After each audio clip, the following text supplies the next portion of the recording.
Graham stayed out later with Bryson and stuff. Is he going to be the scratch today? He is. So that puts Jost back in. We'll go with 7D again. 7D is not obviously your typical situation, but I just feel, and we feel that obviously Ryan Johnson was our most recent call up and has played well enough to stay in the lineup. We got injuries back, and I think other guys have their role. Eric Johnson and Clifton, and they all have roles, and those guys have been effective in those for us, and the decision really revolves around that. I'm sure you had information on Ryan Johnson before he arrived at training camp, but are there any areas of his game that may have surprised you just in terms of how advanced he is just within his game? He's been very effective killing plays, but if you watch first touches, potential exits out of our D zone, first touches on retrieve, being a dump in retrieve or a shot off the goalie and a rebound in the corner or a loose puck retrieving your D zone, his execution has been really good in that area, and helped us quite a bit. So, that's something that obviously you don't know how players will transition into the NHL. That's one glaring good area among many other good areas, but that's one that stands out significantly is reducing time in your zone. What area, as far as Devin Levi goes, what would you like to see him? He's only a rookie. We get that. He played very well against Minnesota, but maybe improve on as he's playing now and getting into the rotation. Boy, I mean, it's tough to say because you just know he's going to keep improving in all areas.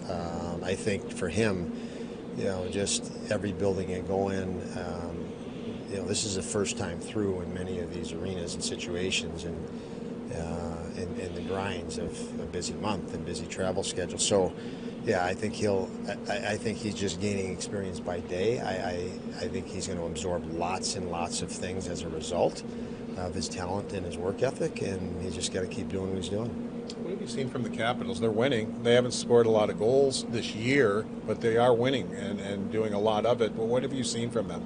Well, they've been very opportunistic, and I say that in a complimentary way. They're ready. They're ready to take advantage of situations that present. They work hard in the process, and obviously we know they have Ovechkin and Oshie, some very big names, Carlson, and obviously Stanley Cup winners. So they're aligned with lots of experience that can take advantage of mistakes, and very, very intelligent about forcing teams into mistakes. So a little bit more methodical, obviously, is using their intelligence to their advantage at times. For Peyton, is the key to just getting back to playing that hard, direct style that he really adopted and really excelled at last year?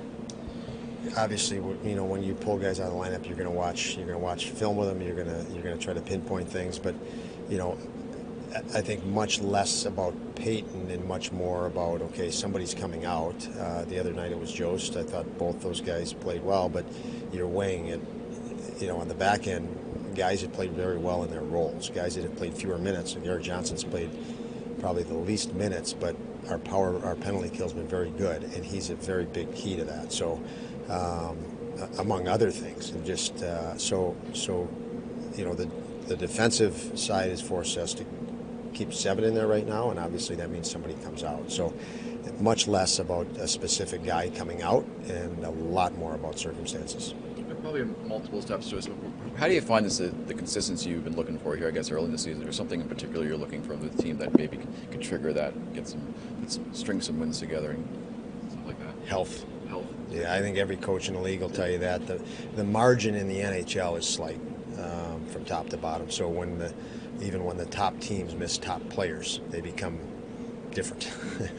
and so health is something that every team will battle since the salary cap came in. And when you miss guys, we saw Jack Quinn out on the ice. We haven't had Jack Quinn all year, and Jack Quinn is an elite hockey player. And obviously we're without Tage Thompson, and we've missed Tuck a few times, and those are impact guys. And so I would say health is the biggest challenge when it comes to consistency. And when you don't have health, you're rotating different lines and different line combinations, and it breaks up chemistry really quick. So I'm sure you'll find that answer pretty consistent through the NHL. Is it nice to get Quinn out there with the guys at least? It's nice to see that he's progressing, and certainly nice to see him out on the ice. Sabres coach?